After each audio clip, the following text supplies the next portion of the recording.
What if the last photograph you ever took with your family held a secret no one noticed for decades? In September 1916, on a quiet porch in Butte, Montana, a father gathered his wife and children for what looked like a peaceful family portrait.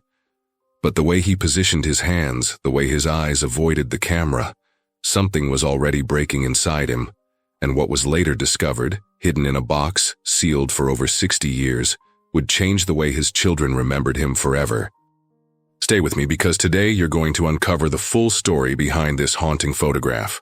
Before we begin, if you believe stories like this one deserve to be remembered, take a moment to subscribe to the channel, hit the like button, and turn on notifications. It helps us bring forgotten lives and untold truths back into the light. This photograph was found 70 years later in a shoebox beneath Henry Callahan's bed, wrapped in newspaper from September 1916. When you first look at it, you see what appears to be a peaceful family portrait. A father, mother, and 3 children sitting on their front porch in Butte, Montana. But look closer at the father's eyes. James Callahan isn't looking at his children. He isn't looking at his wife. He's staring at the wooden planks beneath his feet, as if he's already somewhere else entirely. Because in less than 12 hours, James would board a train that would take him away from this porch, away from these faces, forever. And unlike every other father saying goodbye to his family in 1916, James already knew he would never come back. The photograph shows James holding 3-year-old Walter on his lap, but if you examine his hands carefully, you'll notice something disturbing. His grip isn't the protective embrace of a father savoring his last moments with his son. His hands barely touch the child, as if he's already letting go. Nora sits beside him with that gentle smile women practiced for cameras in those days. But her eyes hold a question she doesn't yet know how to ask. 9-year-old Henry stands behind his father's chair, and 6-year-old Miriam leans against her mother's arm, her breathing slightly labored from the asthma that had been plaguing her all summer. Walter, too young to understand that this moment would haunt him for the rest of his life, reaches toward the camera with chubby fingers, completely unaware that his father's attention is somewhere else entirely. Records from the Pacific Railroad Company show that James received his civil service notification 3 weeks before this photograph was taken. But what the company records don't show is what James discovered when he reported to the supervisor's office that August morning. He wasn't just being called to transport supplies to the East Coast. He was being sent on a mission that the government couldn't officially acknowledge, supporting a war that America hadn't officially joined. The neighbor who took this photograph, Thomas Mackenzie, owned one of the few portable Kodak cameras in their working-class neighborhood. Years later, Mackenzie would tell Henry that something felt wrong about that afternoon. James had asked him to take the picture, but when Mackenzie looked through the viewfinder, he noticed that James never once looked up at the camera during the entire session. But here's what makes this photograph truly heartbreaking. James had spent the previous 3 weeks trying to find the courage to tell his family the truth. Every night after his double shifts at the railroad yard, he would sit on this same porch, watching his children play in the yard, rehearsing the words in his mind. Every night he would go to bed without saying them, because James Callahan carried a secret that was slowly destroying him from the inside. Since the railroad accident in 1914 that killed 3 of his closest friends, James had been haunted by nightmares that left him soaked in sweat and gasping for air. He had started drinking whiskey in the evenings to quiet the voices of dead men that echoed in his head, carefully hiding the bottles from Nora and the children. The accident had changed everything about James. Before 1914, he had been the kind of father who would scoop his children into bear hugs and tell them stories before bed. After the accident, physical affection became almost impossible for him. He couldn't explain to Nora why her touch sometimes made him flinch, or why he couldn't bear to hold Walter the way he had held Henry and Miriam when they were babies. And now, staring at the wooden planks of his porch, James was facing the most impossible decision of his life. He could tell his family that he might never return, traumatizing them with a truth they were powerless to change. Or he could leave them with hope, even though he knew that hope would eventually turn to devastating grief. What James didn't know was that his 9-year-old son, Henry, had been listening outside his parents' bedroom door for weeks, hearing the muffled conversations between his mother and father that always ended with his mother crying. Henry had heard enough to understand that something terrible was coming, but not enough to prepare for it. And so, as the afternoon sun cast long shadows across the porch on September 15, 1916, James made his choice. He would leave his family with a lie wrapped in a smile, believing it would hurt less than the truth. But as Thomas Mackenzie clicked the camera shutter, capturing this moment forever, James was already beginning to understand that some lies are more devastating than any truth, because in 18 hours, he would be gone. And the 3 people he loved most in the world would spend the rest of their lives trying to understand why the last thing their father ever gave them was a smile that never reached his eyes. 6 months before that photograph was taken, the Callahan family lived in a different world entirely. James would come home from his shifts at the railroad yard with grease still under his fingernails and stories about the trains that carried dreams across America. He would lift Miriam onto his shoulders and let her pretend to conduct an imaginary locomotive, while Walter clapped his hands and babbled words that only his family understood. But everything changed on March 3, 1914, when the westbound freight train derailed just outside of Billings. James had been scheduled to work that run, but a last-minute illness kept him home with a fever. 3 of his closest friends, men who had been best man at each other's weddings, men who had helped build each other's houses, died in the twisted metal wreckage that scattered across the Montana prairie like broken toys. The survivors of that accident, according to railroad company medical reports, described the same recurring nightmare: the sound of screaming metal and the helpless knowledge that they couldn't save their friends. James began having these dreams 3 weeks after the funeral, waking up in cold sweats that left him disoriented and ashamed. Nora tried everything to help her husband heal. She would sit with him on nights when sleep wouldn't come, making him tea and talking about ordinary things, which vegetables to plant in their small garden, how Henry was doing in school, the funny things Walter had tried to say that day. But James had begun to retreat into a silence that felt impenetrable, even to the woman who had shared his bed for 10 years. The financial pressure made everything worse.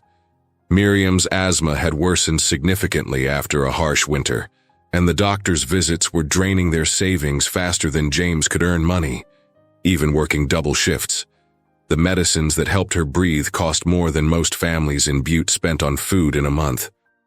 At night, James would sit at their kitchen table with his paycheck and a stack of bills, moving numbers around on paper like puzzle pieces that never quite fit together. What kept the family together during those dark months was Nora's incredible strength. She had learned to read the warning signs of James's bad nights and would quietly take the children to her sister's house, giving him space to wrestle with his demons alone. During the day, while James worked, she took in sewing from the wealthier families on the hill, and her preserves became famous enough that the local grocery store started ordering them regularly. Henry, despite being only 8 years old, had somehow appointed himself as his father's protector. He would carefully watch James's face during dinner, and on the nights when his father's hands shook too much to hold his coffee cup steady, Henry would create elaborate distractions. He would start arguments with Miriam about imaginary slights, or suddenly remember urgent homework that required his father's help, anything to pull James out of whatever dark place his mind had wandered into. But the thing that saved the Callahan family, at least temporarily, was Walter's laughter. The little boy seemed completely immune to the tension that surrounded him.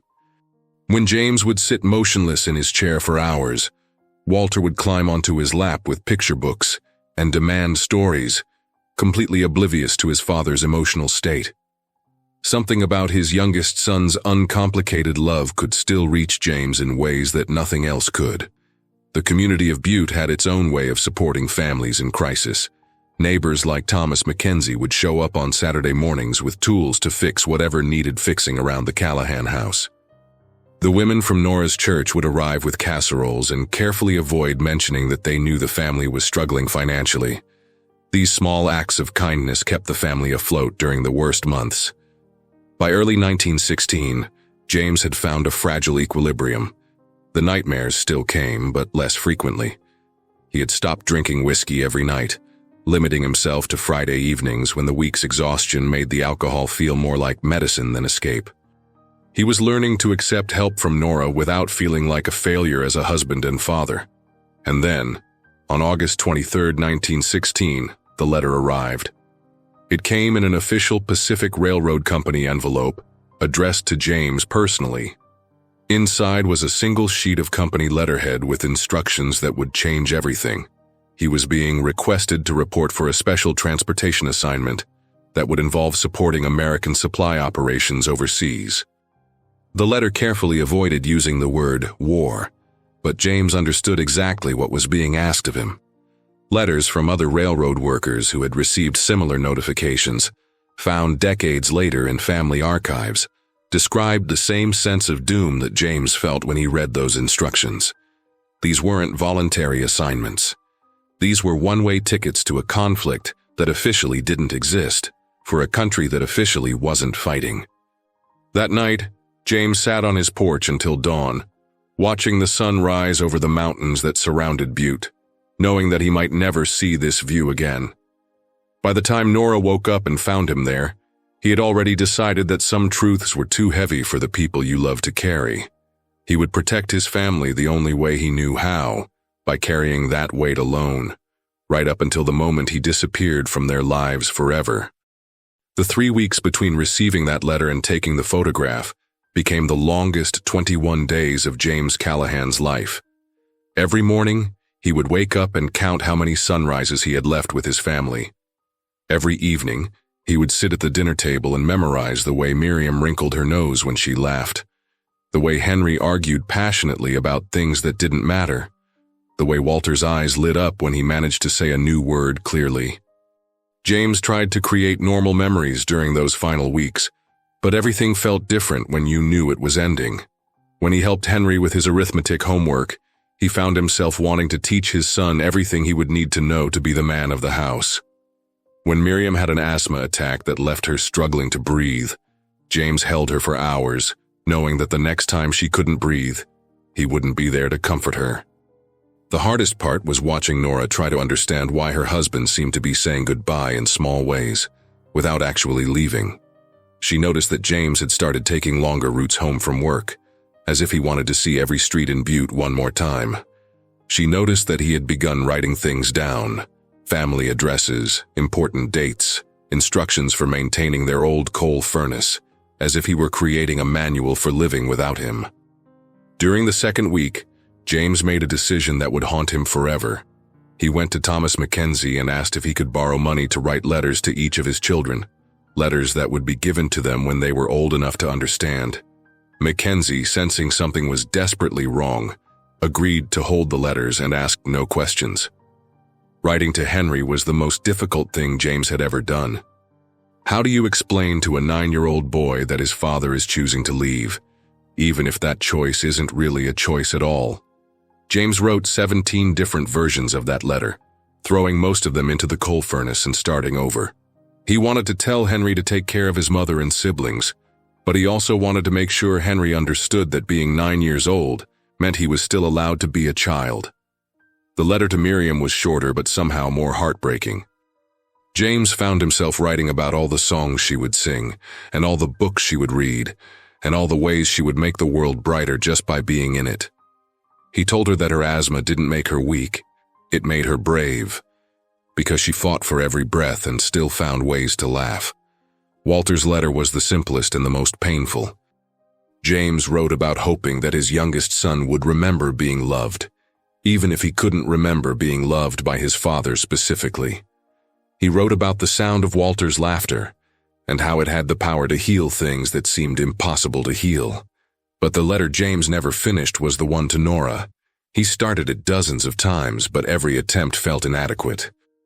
How do you apologize to someone for loving them so much that you're willing to disappear, rather than force them to watch you get destroyed by guilt and fear? How do you explain that leaving feels like the most loving thing you can do, even when you know it's also the most devastating? During the final week, James's behavior became increasingly desperate. He would wake up in the middle of the night and check on each of his children, standing in their doorways and memorizing the sound of their breathing. He started taking photographs of ordinary moments. Walter playing with wooden blocks, Miriam reading on the porch, Henry practicing his penmanship at the kitchen table, using Thomas Mackenzie's camera whenever he could borrow it. The railroad company had provided James with specific instructions about his departure. He was to take the 6:15 morning train to Chicago, where he would connect to Baltimore, and from there to a ship that officially didn't exist in any passenger manifest. He was told to pack light and tell his family only that he was going to work on a special transportation project that might keep him away for several months. Records from the First National Bank of Butte show that on September 10, 1916, James withdrew his entire savings account and left detailed instructions with the bank manager about transferring the money to Nora if he didn't return by Christmas. He also arranged for their mortgage payments to be automatically deducted from the account, ensuring that Nora and the children could keep their house for at least 18 months. 5 days before the photograph was taken, James had what he thought might be his last chance to tell his family the truth. He had come home from work to find Nora putting Walter down for his afternoon nap, while Henry and Miriam played quietly in the living room. The house felt so peaceful, so perfect, that James couldn't bring himself to shatter that peace with his news. Instead, he asked Thomas Mackenzie to take a family photograph the next day. When Mackenzie asked why the sudden urgency, James told him that he wanted to capture this moment when his children were at these exact ages, before they grew up and changed. It wasn't technically a lie, but it wasn't the truth either. The night before the photograph, James sat on his porch until nearly dawn, practicing the words he would never say. He imagined calling his children outside and explaining that sometimes fathers have to go away to protect the people they love. He imagined Nora's face when she realized that he had been planning to leave for weeks without telling her. He imagined Henry's anger, and Miriam's tears, and Walter's confusion. And then he imagined how much easier it would be for all of them if he simply vanished one morning, leaving them with the hope that he would return, rather than the knowledge that he never intended to. In his exhausted, guilt-ridden mind, that felt like mercy. What James didn't understand was that his family had already begun to sense his goodbye.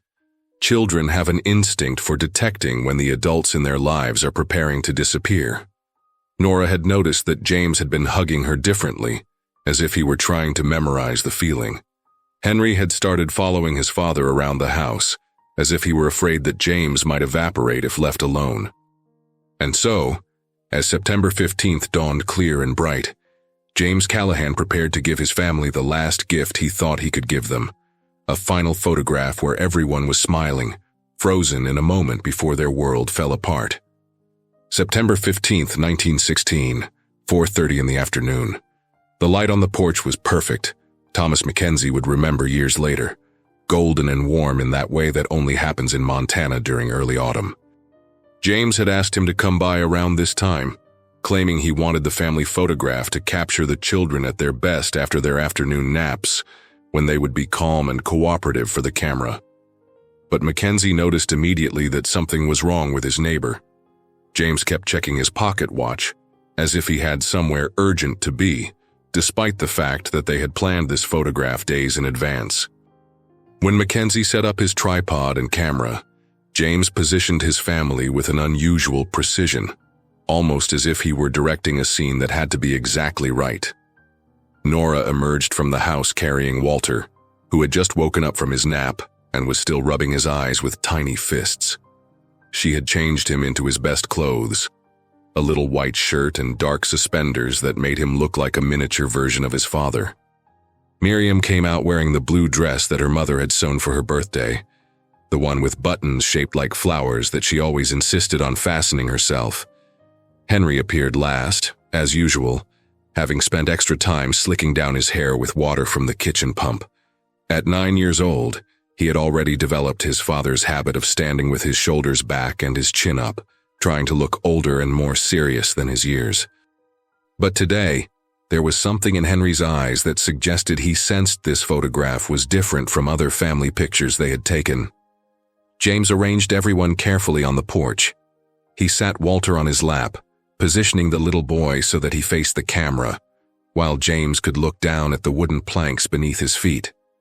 He guided Nora to sit beside him, close enough that their shoulders touched, but not so close that she could feel how tense his muscles had become.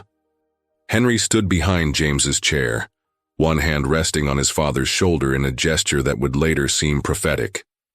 What the photograph captured, and what would become clear only when examined decades later, was a family in the process of unknowingly saying goodbye.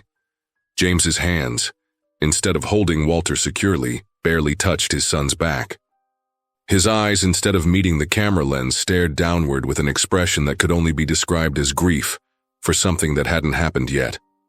Mackenzie took his time setting up the shot, adjusting his camera settings for the afternoon light. Photography in 1916 required patience and precision, especially with children involved. Walter, true to his nature, kept trying to climb down from his father's lap to investigate the interesting black box on the wooden legs. Miriam started coughing, a reminder of the asthma that made every breath a conscious effort for her. But it was Henry who seemed to understand that this moment needed to be preserved exactly as it was. He stood perfectly still behind his father's chair, his young face serious and focused, as if he were trying to memorize everyone's position. Years later, he would tell people that he had felt like he was watching something important happen, though he couldn't have explained what it was at the time. James had rehearsed this moment in his mind for days, but when it actually came time to look at the camera, he found himself unable to lift his eyes. Every time he tried to look up at Mackenzie's lens, he saw his future instead. Train platforms and ship decks and foreign shores where his children's faces would exist only in his memory. So he looked down at the porch, at the wooden planks that he had helped install when they first moved into this house, and tried to find some anchor point in a world that was spinning away from him. The strange thing about that photograph, Mackenzie would later tell Henry, was how long it took to capture. Usually, family portraits required multiple attempts to get everyone looking at the camera at the same time. But this photograph seemed to freeze naturally, as if the family had unconsciously arranged themselves into a tableau that told a story none of them fully understood yet. Nora's smile in the photograph would haunt her children for decades afterward.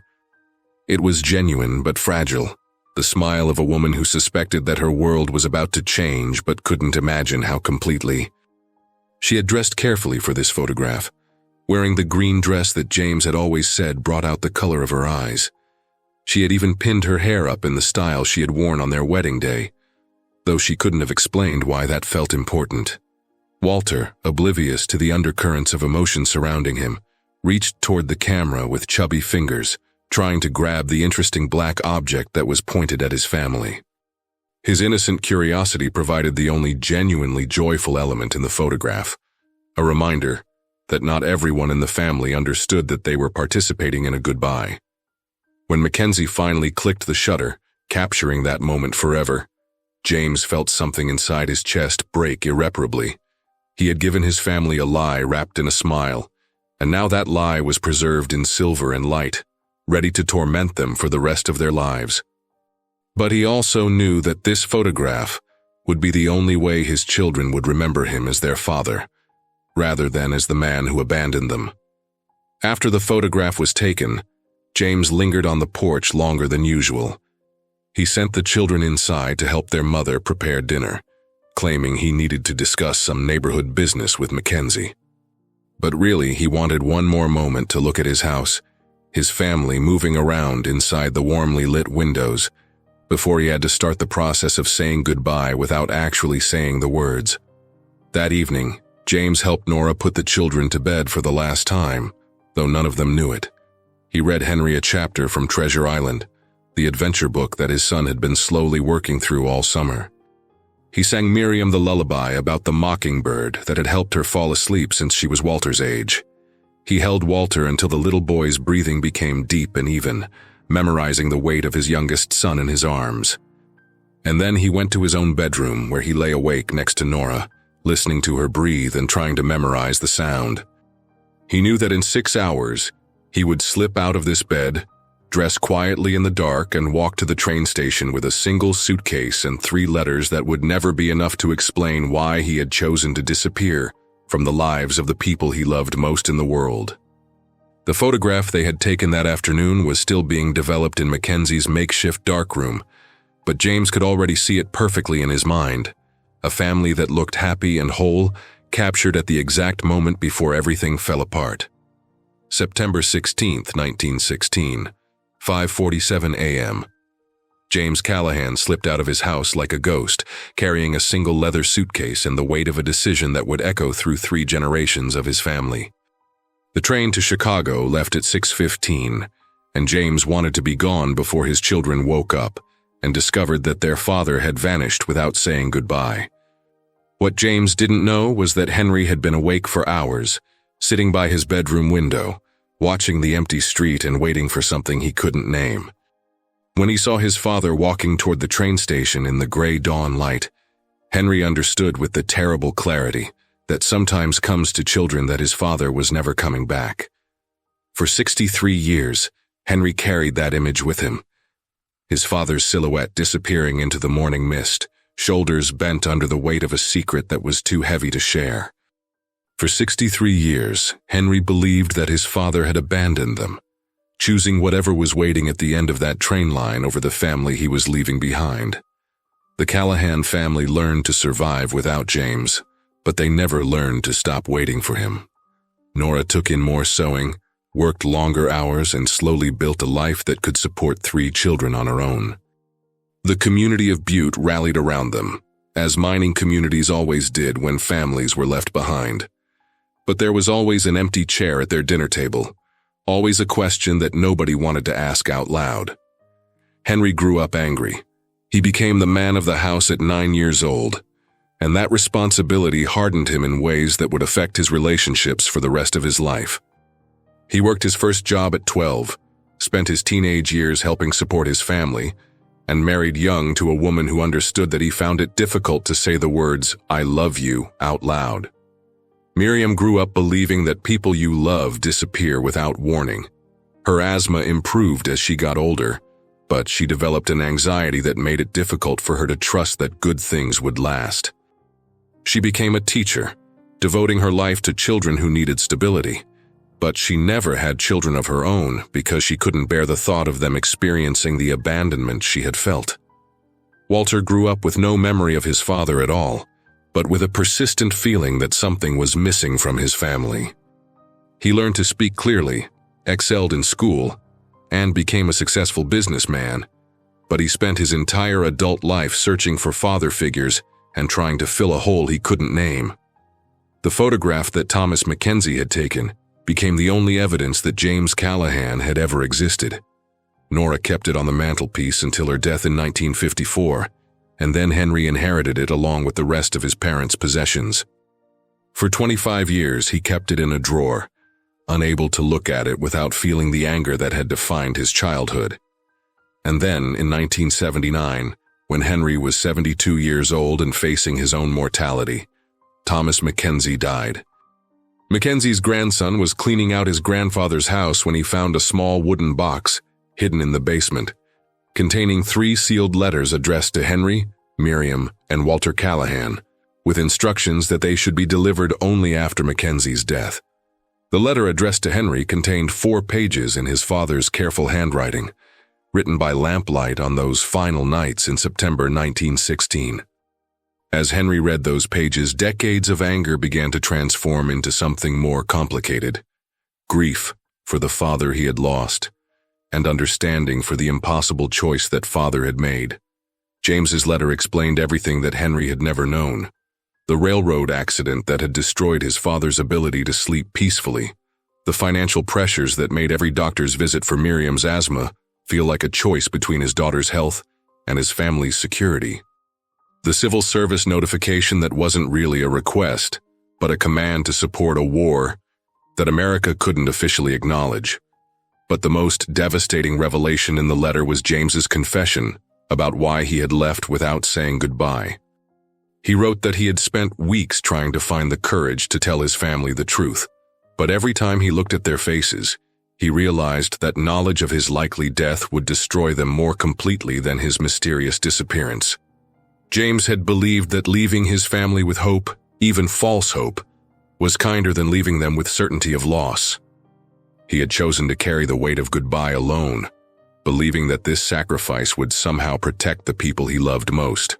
What he couldn't have predicted was that his silence would create a different kind of damage, one that would ripple through his family for generations.